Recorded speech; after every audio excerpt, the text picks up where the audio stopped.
Hello all welcome back to Yashaswini Vamshika cooking and tips channel. First టిప్ని అయితే చూసేద్దామండి. కొన్నిసార్లు వర్షాకాలంలో కానివ్వండి, లేదు అంటారా, కొన్నిసార్లు షూస్ కానివ్వండి, లేదంటే నార్మల్ చెప్పులైనా కానీ తడిచినప్పుడు వితిన్ సెకండ్స్లోని ఎండ ఎక్కువ లేకపోయినా కానీ ఎలా నీట్గా కొంచెం కూడా తడి అనేది లేకుండా అప్పుడప్పటికి మనం వేసుకోవాలి. తడి ఎక్కువగా ఉంది, ఎండ అనేది లేదు, వెంటనే ఆరిపోవాలనుకున్నప్పుడు ఈ విధంగా అయితే ట్రై చేయండి.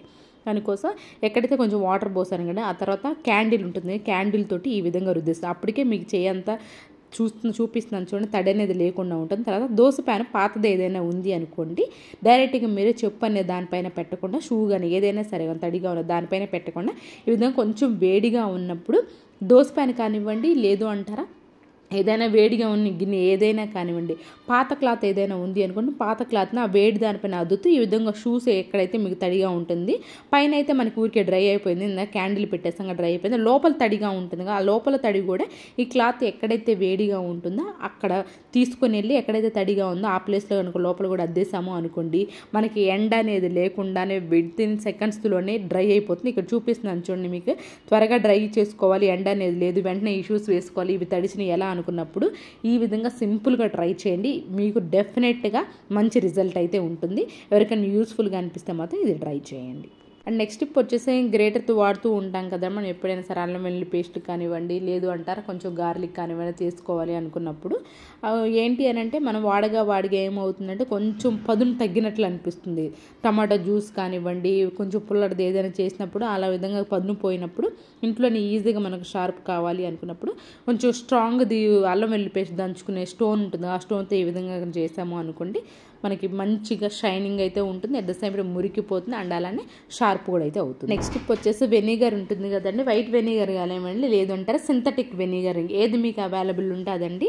దాన్ని అయితే కొంచెం అయితే తీసేసుకుని ఇలాంటి స్ప్రే బాటిల్ అయితే పోసేసుకుని, నేను స్ప్రే బాటిల్ అవైలబుల్లో లేదు అనుకోండి నార్మల్ వాటర్ బాటిల్ అయితే పోసేసుకోవచ్చు అండి. మనకి వాటర్ ట్యాప్స్ ఉంటాయి కదా బాత్రూంలో కానివ్వండి, లేదంటే షింక్ దగ్గర కానివ్వండి, ముఖ్యంగా బాత్రూమ్ లోపల ఏంటంటే ఈ విధంగా సోప్ మరకలు పడుతుంటే అలానే ఏంటి అని అంటే వాటర్ మరకలు కూడా పడి కొంచెం ఇబ్బందిగా ఉంటుంది చూడడానికి కూడా, ఎంత కొత్తవైనా కానివ్వండి ఈ విధంగా మనకు పడినాయి అనుకో చూడడానికి ఇబ్బందిగా అనిపిస్తుంది. అలాంటప్పుడు మీరు మంత్లీ ఒక్కసారి కానివ్వండి, లేదు 2 monthsకి ఒకసారి కానివ్వండి, ఈ విధంగా వెనిగర్ని వేసేసండి. ఎక్కడైతే మీకు కొంచెం మీకు ఎక్కువ వాటర్గా ఉంటుందో, మరకలు ఎక్కువగా ఉన్నాయి, ట్యాప్స్ పైన వేసేసి ఒక గంట సేపు పాటు వదిలేసేసండి.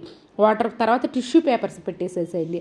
ఆ టిష్యూ పేపర్ పెట్టేసి ఈ విధంగా గంట సేపు పాటు వదిలేసిన తర్వాత సేమ్ అదే టిష్యూ పేపర్తో ట్యాప్ని కనుక కొంచెం సోప్ పెట్టేసి క్లీన్ చేసామనుకోండి, చూడండి ఎంత కొత్తగా అయితే కనిపిస్తుంది. ఎంత పాత ట్యాప్స్ అయినా కానివ్వండి ఈ విధంగా వెనిగర్ వేసేసి టిష్యూ పేపర్ని పెట్టేసి ఒక గంట సేపు వదిలేసేసి మధ్యలో ఒక అరగంటలో మధ్యలో ఒకసారి స్ప్రే చేసేసి ఈ విధంగా క్లీన్ చేసేసామనుకోండి, ట్యాప్స్ ఎంత మురిగ్గా ఉన్నా సరే నీట్గా అయితే కనిపిస్తుంది. నెక్స్ట్ టిప్ వచ్చేసి స్కూల్ బ్యాగ్స్ కానివ్వండి, లేదంటే ట్రావెల్ బ్యాగ్స్ కానివ్వండి, మనం వాడినంతే వాడుతున్న తర్వాత ఏదైనా కబోర్డ్లో కనుక పెట్టేసాము అనుకోండి బూజు పట్టేస్తూ ఉంటే, అండ్ అలానే ముఖ్యంగా ఇది బ్లాక్ది కానీ ఓకే కానివ్వండి, కొన్ని లైట్ కలర్స్ కూడా ఉంటాయి కదా, అలాంటి లైట్ కలర్స్ ఊరికే మురికి పట్టేస్తూ ఉంటాయి. అలా మనకి మురికి పట్టకుండా ఉండాలి అని అనుకుంటే ఈ విధంగా పిల్లో కవర్ ఏదైనా ఉంది అనుకోండి, పిల్లో కవర్ తీసుకొని దాని లోపల పెట్టేసేసి కనుక ఉంచేసాము అనుకోండి మనకి ఏమాత్రం కూడా మురికి పట్టకుండా అయితే ఉంటుంది. అండ్ నెక్స్ట్ టిప్ వచ్చేసి టీ బ్యాగ్ ఉంటుంది కదా, టీ పౌడర్ అంతా అయిపోయిన తర్వాత ఇలాంటి బ్యాగ్స్ ఏం చేస్తుంటాం మనం అనవసరం చెప్పేసి పడేస్తూ ఉంటుందా, అయితే దీని లోపల కవర్ ఉంటుంది కదండి, ఆ కవర్ని చాలా జాగ్రత్తగా అయితే తీసేసుకొని కొంచెం కూడా హోల్ పడకుండా ఈ విధంగా బ్యాక్ సైడ్ ఏం చేస్తాను డబల్ టైప్ ప్లాస్టర్ అయితే పెట్టేసేసానండి.